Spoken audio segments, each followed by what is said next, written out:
18 জুলাই ছাত্র জনতার আন্দোলনের সময় ক্ষতিগ্রস্ত হয় মেট্রোর কাজীপাড়া ও মিরপুর 10 স্টেশন। তৎকালীন সরকার জানিয়েছিল দুটি স্টেশন চালু হতে সময় লাগবে 1 বছর আর খরচ হবে কয়েকশো কোটি টাকা। কিন্তু 2 মাসের মাথায় শুক্রবার বিকেলে চালু হলো কাজীপাড়া স্টেশন। দ্রুত সময়ের মধ্যে কাজীপাড়া স্টেশন চালু হওয়ায় খুশি সাধারণ যাত্রী। হঠাৎ বন্ধ হয়ে যাওয়াতে মিরপুরের বাসিন্দাদের জন্য একটা দীর্ঘ ভোগান্তিতে পরিণত হয়েছে। বিশেষ করে আমার জার্নিতে আমাকে হয় শেওড়াপাড়া নেমে যাওয়া লাগতো অথবা মিরপুর 11 থেকে কাজীপাড়ায় ফেরত আসা লাগতো। আমরা যেটা একটা আতঙ্কের মধ্যে ছিলাম যে এই metro rail Kazipara stoppage Mirpur 10 নম্বর স্টপেজ চালু হতে দীর্ঘ 1 বছর সময় লাগবে, খরচ হবে 300 কোটি টাকার উপরে। তো আল্লাহর অশেষ মেহেরবানিতে মাত্র অল্প কিছুদিনের মধ্যে এটা চালু হয়ে গেছে। কাজীপাড়া স্টেশন বন্ধ থাকাতে আমরা অনেক অসুবিধায় ছিলাম, কারণ এখানে আমাদের অনেক আত্মীয় স্বজনের বাসা এদিকে, আমরা উত্তর সাইডে থাকি। এই স্টেশন চালু হওয়াতে আমরা খুবই উপকৃত হয়েছি।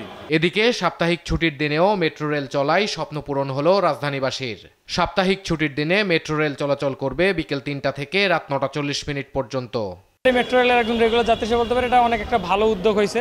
পুরোটাই আমাদের সুবিধা, কারণ আমাদের চলাচলের জন্য আসলে মেট্রো রেল বাংলাদেশের জন্য যুগোপযোগী একটা বাহন আর কি। ফ্রাইডে একটা হলিডে, সবাই একটু ঘুরতে সুবিধা। আর ঢাকা শহরে জ্যামের কারণে বাসের চলাচলটা অনেক কষ্টকর হয়ে যায়। তো ফ্রাইডে যেহেতু মেট্রো চালু হয়েছে আমাদের যাতায়াতটা অনেক সুবিধা হয়ে গেল। শুক্রবারে দেখা যায় যে আমাদের সেই জ্যাম অ্যান্ড হ্যাসেল পরেই আসতে হয়, তো সেই জায়গায় এটা খুব স্মুথ হয়ে গেছে। এখন বাসা থেকে খুব ইজিলি চলে আসলাম এখান থেকে চলে যেতে পারবো যে কোনো জায়গায়। কাজীপাড়া স্টেশনটি চালু করতে 20,50,000 টাকা খরচ হয়েছে। আপাতত মিরপুর 10 নম্বর স্টেশন বন্ধ থাকবে। দ্রুত সময়ের মধ্যে এই স্টেশনটি চালু করতে কাজ করা হচ্ছে বলেও জানান মেট্রো রেলের ব্যবস্থাপনা পরিচালক। মিরপুরের জন্য একটা হাই পাওয়ার টিম করা হয়েছে আমাদের মনোনয়ন অতিরিক্ত সচিব মহোদয়ের নেতৃত্বে, জনাব নাফিউল হাসান সাহেবের নেতৃত্বে। এই টিম এখন প্রত্যেকটা জিনিস কারিগরি লোকজন সেখানে আইটেম ওয়াইজ চেক করছে। আইটেম ওয়াইজ চেক করার পরে 7-8 দিন লাগবে আরও।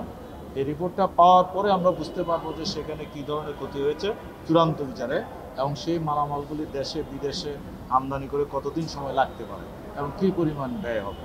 এই মুহূর্তে ব্যয়ের কথাটা আমরা বলতে পারছি না, তো ধারণা করছি যে যেটা আগে বলা হয়েছিল তার চেয়ে কম হবে, বেশি হবে। আমরা আজকে তো চালু করলাম, একটু ডাটা কালেকশন করি শুক্রবারের পরে কি ইম্প্যাক্ট হচ্ছে, তারপরে আবার আমাদের তো টার্গেট হচ্ছে 3.5 মিনিটে নিয়ে নামানো। 3.5 মিনিট পর কিন্তু মেট্রো ট্রেন চলবে আলটিমেটলি। সুতরাং সে লক্ষ্যে আমরা আগাচ্ছি, কিন্তু এটাকে কমার্শিয়ালি ভায়াবল করার জন্য যখনই প্রয়োজন হবে আমরা তখনই টাইম অ্যাডজাস্ট করব।